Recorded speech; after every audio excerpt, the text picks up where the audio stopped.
हम पहले ही plane mirrors द्वारा बनाई गई इमेजेस की विशेषताओं को देख चुके हैं। इमेज का साइज ऑब्जेक्ट के साइज के बराबर होता है और वो मिरर से उतनी ही डिस्टेंस पर होती है जितने डिस्टेंस पर ऑब्जेक्ट होता है, और इमेज लेफ्ट राइट रिवर्सल के अनुसार होती है।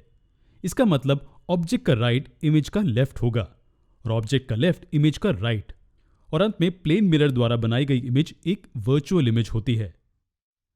हमने इस सीरीज में पहले ही एक वीडियो देखा है जो रियल और वर्चुअल इमेजेस के बीच का अंतर दिखाता है।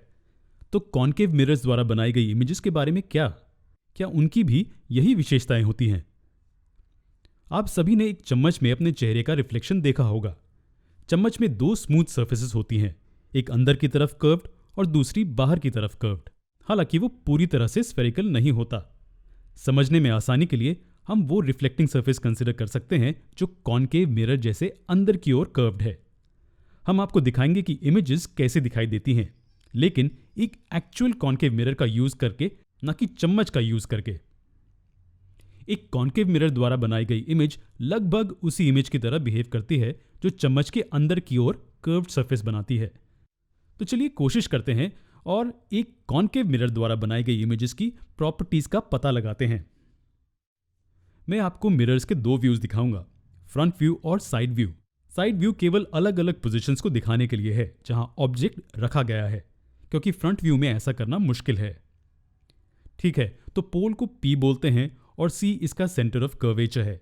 ये लाइन प्रिंसिपल एक्सिस और F प्रिंसिपल फोकस है, जिसे फोकल पॉइंट भी कहते हैं। मान ले कि शुरू में ऑब्जेक्ट को मिरर के करीब रखा गया है।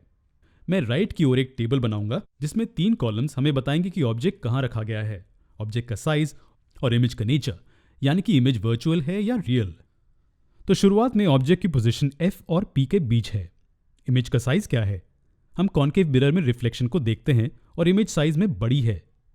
हम कहते हैं कि ये इनलार्ज्ड है, यानी कि इमेज के डायमेंशंस ऑब्जेक्ट के डायमेंशन से अधिक हैं। तो हम कहते हैं कि जब ऑब्जेक्ट प्रिंसिपल फोकस और पोल के बीच होता है तो बनी हुई इमेज इनलार्ज्ड होती है, और इमेज अपराइट या इरेक्ट होती है, यानी कि खड़ी होती है। और इमेज के नीचे के बारे में क्या? ये रियल है या वर्चुअल? हाँ, ये एक वर्चुअल इमेज है। ये ऐसे लगता है जैसे मिरर के पीछे बनी है। तो इमेज की लोकेशन कहाँ है? ये एक वर्चुअल इमेज है, इसलिए इसकी कोई लोकेशन नहीं है। ये सिर्फ मिरर के पीछे किसी लोकेशन में बनती प्रतीत होती है, लेकिन हम उस लोकेशन को हमारे अगले वीडियो में रे डायग्राम्स की मदद से ढूंढेंगे। अभी के लिए चलिए इस ऑब्जेक्ट को मिरर से दूर ले जाते हैं और देखते हैं कैसे इमेज के डायमेंशंस और नेचर ऑब्जेक्ट की तुलना में चेंज होते हैं।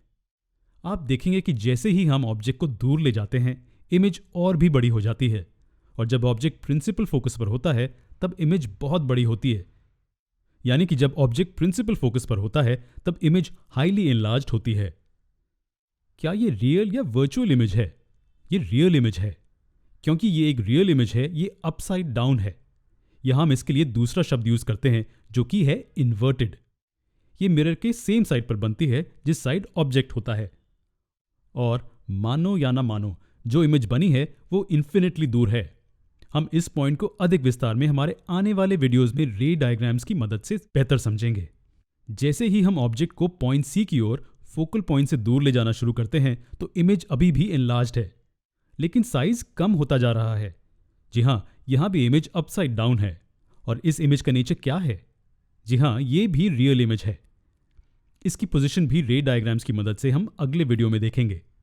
जब ऑब्जेक्ट पॉइंट C पर है तो इमेज अभी भी रियल और इन्वर्टेड है, लेकिन अब ऑब्जेक्ट का साइज और उसकी इमेज का साइज सेम है।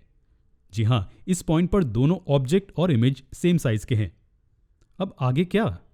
अगर हम इस ऑब्जेक्ट को पॉइंट C के पार ले जाते हैं तो इमेज रियल और इन्वर्टेड ही रहती है, लेकिन अब इमेज का साइज ऑब्जेक्ट के साइज से कंपेयर किया जाए तो बहुत छोटा है।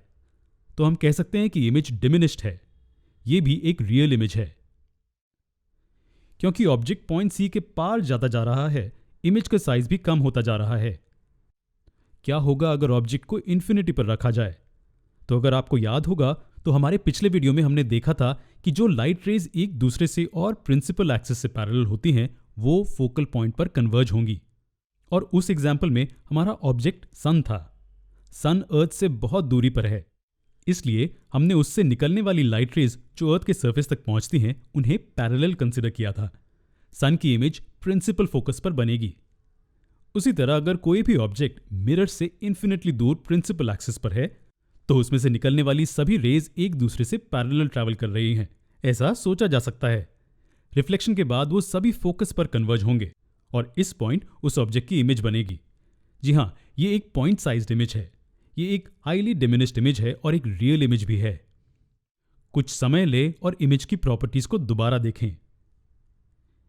इस टेबल से हम देख सकते हैं कि इमेज वर्चुअल तभी होगी जब ऑब्जेक्ट को फोकल पॉइंट और पोल के बीच रखा जाए, अन्यथा बनी हुई इमेज हमेशा एक रियल इमेज होगी। अगले वीडियो में इन इमेजेस की पोजीशंस को रे डायग्राम्स की मदद से ढूंढेंगे।